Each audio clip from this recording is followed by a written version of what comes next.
Let me tell you something that happened this week that I think most Americans have not fully processed yet.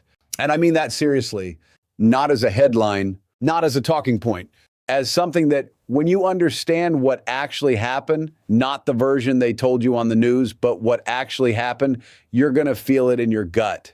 Donald Trump flew to Beijing.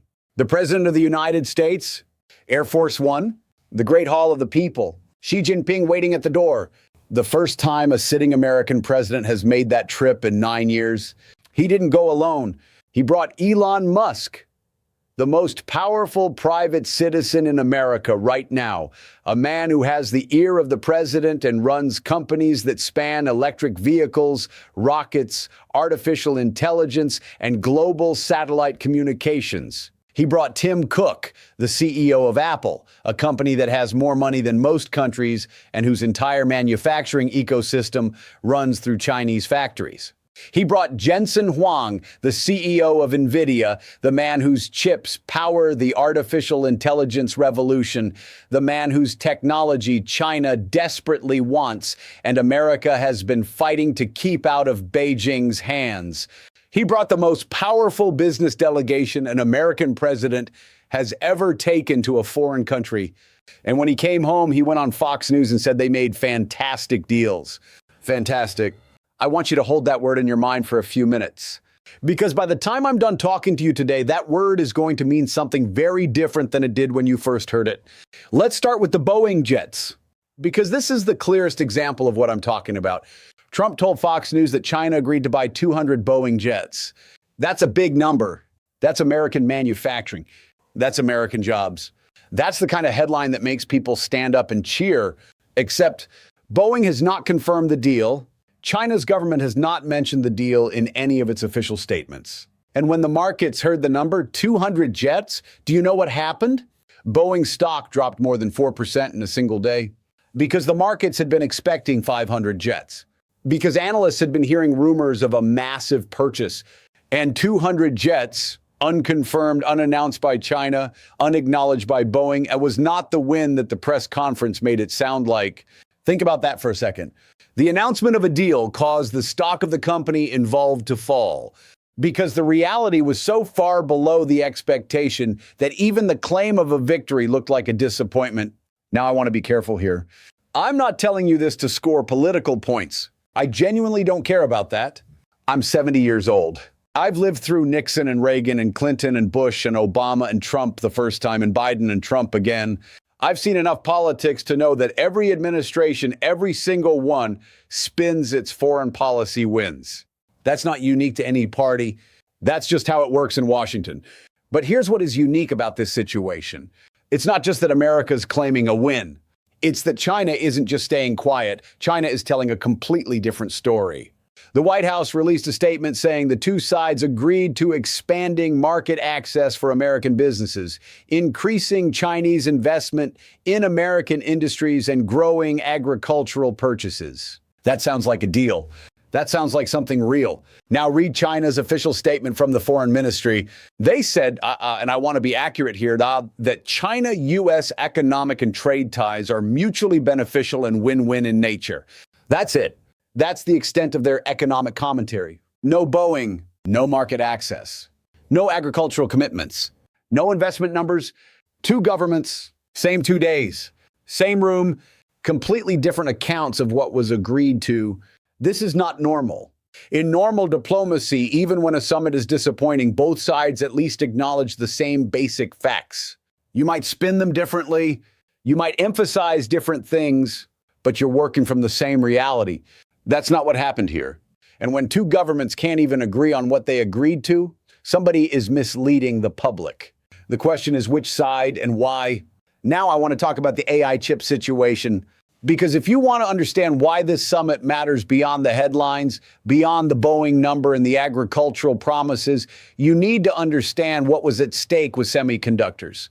Jensen Huang was added to Trump's delegation at the last minute, dramatically, right before departure. And the speculation was immediate. Was America going to make a deal on AI chips? Was China going to get access to Nvidia's most advanced technology in exchange for trade concessions? The chips in question are not ordinary computer parts. These are the processors that power large language models, the systems that run artificial intelligence at scale, the technology that will determine which country leads the world in AI over the next 20 years.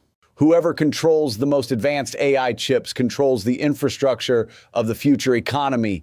America has been restricting the sale of these chips to China for years. We've built an entire export control architecture designed to keep our most advanced semiconductor technology out of Chinese hands. And there's a real logic to that. If China can build AI systems as powerful as ours or more powerful, that changes the military balance, the economic balance, and the intelligence balance all at once. So when Jensen Huang flew to Beijing in the presidential delegation, the question on every analyst's mind was, is Trump going to trade chip access for trade concessions? The answer as of right now is no. There was no indication of any breakthrough deal on Nvidia chips. The export controls remain. The restrictions stay in place. Some people will say, good, keep the chips out of China, protect our technological edge. And there's a real argument there. I understand it. I respect it. But here's the other side of that argument that nobody wants to talk about. China is not sitting still. China has been building its own semiconductor industry with the kind of patience and long-term investment that we in America struggle to match in a system that changes governments every 4 years.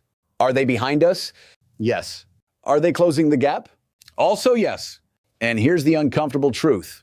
Every year that passes without a comprehensive technology agreement, without rules, without frameworks, without some kind of managed competition, is a year that China spends catching up. And they are catching up slowly, imperfectly, but unmistakably. The question is not whether America has the better chips today. The question is whether we have a strategy that keeps us ahead tomorrow. And a summit that produces no technology framework, no chip agreement, no AI governance conversation, nothing, is not a strategy. It's a delay. Let me talk about Taiwan. Because Xi Jinping said something in this summit that I think deserves more attention than it got. I warned Trump about Taiwan. Explicitly, he used the word conflict. He said China opposes the militarization of the Strait, referring to the Strait of Hormuz situation in Iran, but the message was clearly aimed at anyone thinking about military posturing around the Taiwan Strait. He made clear that Taiwan is a red line. Now, Trump did not push back on that warning publicly. He did not come out of Beijing with a renewed commitment to Taiwan's defense. He did not announce new arms sales to Taiwan. He did not reaffirm the Taiwan Relations Act or America's historical commitment to ensuring that Taiwan's future is determined peacefully. He talked about Boeing jets that nobody confirmed. I'll let you sit with that, because here's what silence means in geopolitics. In geopolitics, when one side draws a red line and the other side doesn't respond, that silence is read as acknowledgement. Not agreement necessarily, but acknowledgement, a signal that the line was heard and not challenged. Every country watching that summit, and every country in Asia, in Southeast Asia, in the Pacific, was reading that silence. They were calculating what it means for their own security, for their own relationship with Washington, for their own decisions about whether to align with America or to hedge toward China. Taiwan's government was watching. South Korea was watching. Japan was watching.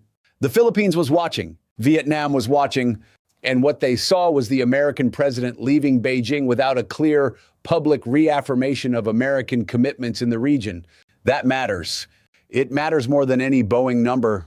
Now I want to zoom out, because I think we get so caught up in the specific claims and counterclaims, this deal was made, this deal wasn't confirmed, that we miss the bigger picture.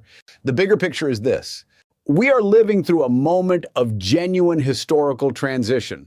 The post-World War II order, the world that America built and led for 80 years, is changing, not collapsing, not ending overnight, but changing in ways that are real, that are accelerating, and that will determine what kind of world your children and grandchildren inherit. For most of the last 80 years, America was the unchallenged center of the global system. Our dollar was the reserve currency. Our military had no peer competitor. Our universities attracted the best minds from every country. Our technology companies set the agenda for the entire global economy. That world is not gone, but it is no longer uncontested. China is the most serious competitor America has faced since the Soviet Union. And unlike the Soviet Union, which was a military rival but an economic backwater, China is deeply integrated into the global economy. They make the things we buy. They hold a significant portion of our debt. They control supply chains that American companies depend on. They have built a technology sector that, while still behind ours in most areas, is advancing with extraordinary speed. This is not a simple problem. There is no simple answer. Anyone who tells you there is, whether they're on the left or the right, is selling you something. The honest truth is that managing the relationship with China is the defining foreign policy challenge of this generation. It requires patience, strategy, consistency, and the willingness to make hard trade-offs. It requires saying difficult things to allies. It requires maintaining leverage while avoiding unnecessary conflict. It requires building coalitions with other democracies who share our concerns about China's ambitions. It does not require flying to Beijing with the most powerful business delegation in American history and coming home with deals that the other side won't confirm. Let me tell you about the Thucydides trap, because Xi Jinping actually brought it up in this summit, and it tells you something important about how China's leadership thinks. The Thucydides trap is a theory about what happens when a rising power challenges an established one. It's named after the ancient Greek historian who wrote about the war between Athens, the rising power, and Sparta, the established power. Thucydides observed that it was the growth of Athenian power and Sparta's fear of that growth that made war almost inevitable. A Harvard professor named Graham Allison applied that theory to the modern world. He found that in 12 out of 16 historical cases where a rising power challenged a ruling power, the result was war. 12 out of 16. Xi Jinping asked Trump whether China and America could escape that trap. And that is actually a sophisticated question. It reflects a genuine awareness among China's leadership that the current trajectory of U.S.-China competition carries real risks for both sides. But here's the thing about that question. It's also a framing device. By asking whether America and China can escape the Thucydides trap, Xi is positioning China as a responsible actor seeking peace, while simultaneously pursuing every advantage available to it in technology, trade, military capability, and geopolitical influence. You can ask for stability with one hand and accumulate power with the other. China has been doing exactly that for 30 years.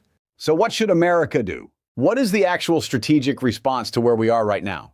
First, we need to be honest about our leverage. America still has extraordinary leverage in this relationship. Our technology, our market access, our alliances, Japan, South Korea, Australia, the Philippines, NATO, partners in Europe, our dollar, our universities.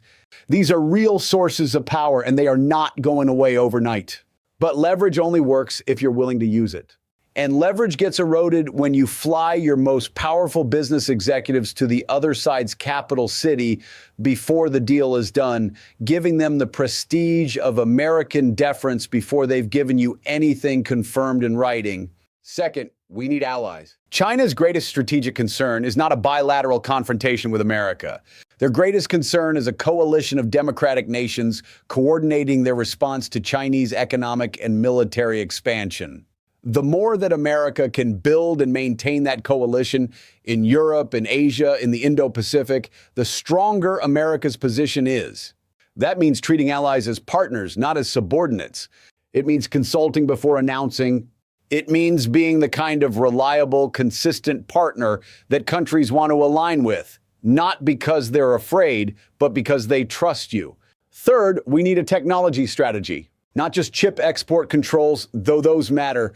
A comprehensive long-term strategy for maintaining American leadership in artificial intelligence, quantum computing, biotechnology, and advanced manufacturing. That means investing in American research and development. It means keeping the best scientists and engineers in the world coming to American universities. It means building the domestic semiconductor industry that we've been promising to build for years. These are not simple things. They cost money. They require patience. They don't produce headlines in a single summit press conference, but they are the things that actually determine who wins the competition of the 21st century.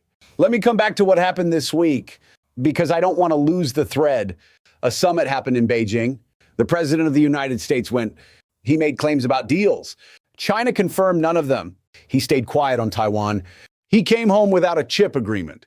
The tariff truce continues, which is worth something. I want to be fair about that. But the fundamental tensions remain exactly where they were before the trip. And the rest of the world watched.